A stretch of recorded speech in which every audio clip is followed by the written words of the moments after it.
Shalom, Bapak Ibu Saudara-saudaraku yang dikasihi dan diberkati oleh Tuhan. Apa kabar Bapak Ibu Saudara-saudaraku yang dikasihi dan diberkati oleh Tuhan? Saya percaya bahwa Tuhan selalu menuntun, menyertai, menjaga, melindungi, serta memberkati kita. Itu sebabnya saya amat yakin bahwa kabar Bapak Ibu pasti luar biasa di dalam Tuhan. Kali ini saya memberikan komentar satu video dari seorang hamba Tuhan senior, yaitu Bapak Pendeta Gilbert. Dan mengapa saya perlu memberikan komentar ini? Karena bagi saya ini komentar sangat-sangat memberkati saya dan sangat memberkati banyak orang Kristen. Dan komentar ini kelihatannya seperti ada stand up-nya. Ada stand up komedinya. Agak lucu. Tapi sebetulnya yang harus orang Kristen tangkap di sini bukan soal lucunya. Tapi kita sebagai orang Kristen harus sadar. Ya, harus sadar bahwa benar-benar ini adalah fakta. Ini adalah benar-benar nyata di tengah-tengah kehidupan orang Kristen. Nah, saya akan melanjutkan lagi memberikan komentar ini setelah kita menonton video ini. Selamat menyaksikan. Kekristenan bagian dari agama, tetapi kekristenan bukan sekedar agama. Mungkin sudah menatap saya dan berkata, kalimat pendeta sering kali membingungkan saya. Saya ulangi sekali lagi, ada orang yang agamanya Kristen tetapi kelakuannya bukan orang Kristen. Kalau dia Kristen tapi dia mabuk, meskipun waktu mabuk tetap nyanyi lagu rohani, sambil mabuk tetap bernyanyi, ku berbahagia, yakin teguh. Orang Manado mabuk juga tetap.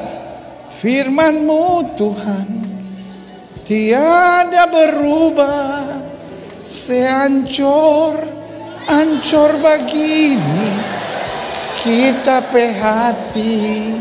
Terus dia ingat lagi firman Tuhan. Firman-Mu Tuhan penolong hidupku, pergi jodeng dia. Yang kita bingung kenapa DP nada sama. Baik, Bapak Ibu setelah menonton atau menyaksikan video yang singkat ini dari Pendeta Gilbert Lumointe, saya memang menyetujui apa yang beliau katakan ini. Dan memang ini realita, ini yang sedang terjadi tidak hanya di suku-suku tertentu. Ya, tapi kebanyakan orang Kristen tidak hidup seperti yang diajarkan oleh Tuhan Yesus, seperti yang diperintahkan oleh Tuhan Yesus.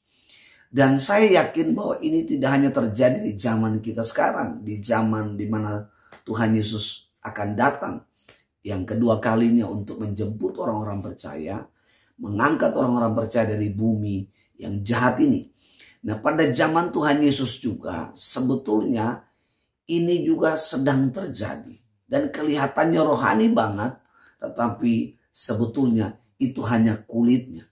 Nah, hari ini kita akan baca firman Tuhan yang terambil di dalam Injil Markus pasal 7 ayat 6 sampai pada ayat yang ke-9. Demikian kata firman Tuhan. Jawabnya kepada mereka, benarkah nubuatan? Jawabnya kepada mereka, benarlah nubuatan Nabi Yesaya tentang kamu. Hai orang-orang munafik, sebab ada tertulis, barang siapa bangsa ini memuliakan aku dengan bibirnya, padahal hatinya jauh daripadaku. Percuma mereka beribadah kepadaku, sedangkan ajaran yang mereka ajarkan ini ialah perintah manusia. Perintah Allah kamu abaikan untuk berpegang pada adat istiadat manusia. Yesus berkata pula kepada mereka, sesungguhnya pandai kamu menyampingkan perintah Allah, supaya kamu dapat memelihara adat istiadatmu sendiri.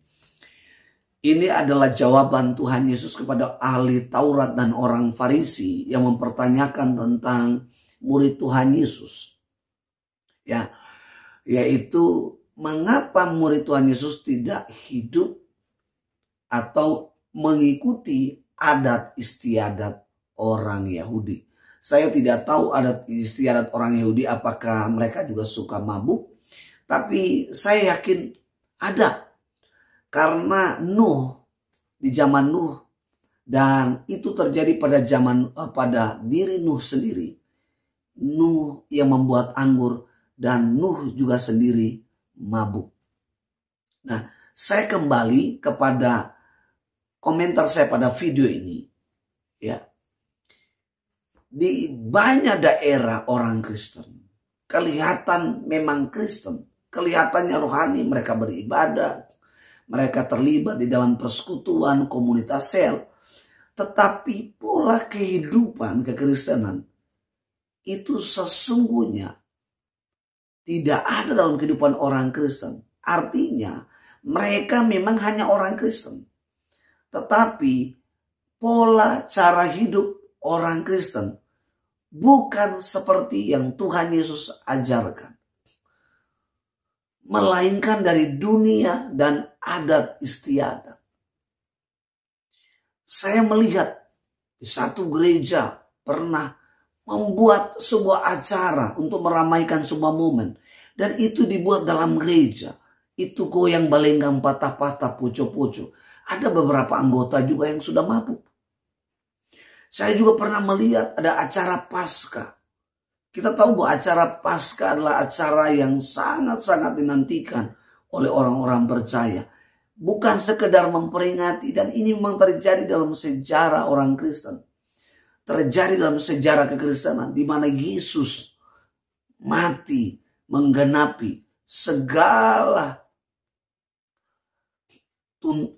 hukum nubuatan yang terjadi dalam kitab Taurat dan kitab para nabi. Dan itu Yesus genapi di dalam pribadinya, yaitu melalui kematiannya di atas kayu salib. Dan kematian di atas kayu salib, kematian Yesus di atas kayu salib adalah untuk menebus dosa umat manusia.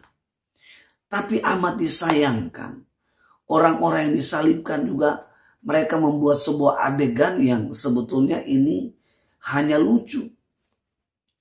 Ya, tidak memberikan sebuah edukasi yang baik. Bahkan yang tergantung di kayu salib pun juga perokok, minum. Ini lucu. Kelihatannya lucu. Lalu orang-orang di luar daripada orang Kristen, apa yang mereka dapatkan? Mereka mungkin sedang mencari tentang jalan keselamatan, tentang jalan keluar. Tapi mereka tidak mendapatkan sesuatu dari orang Kristen.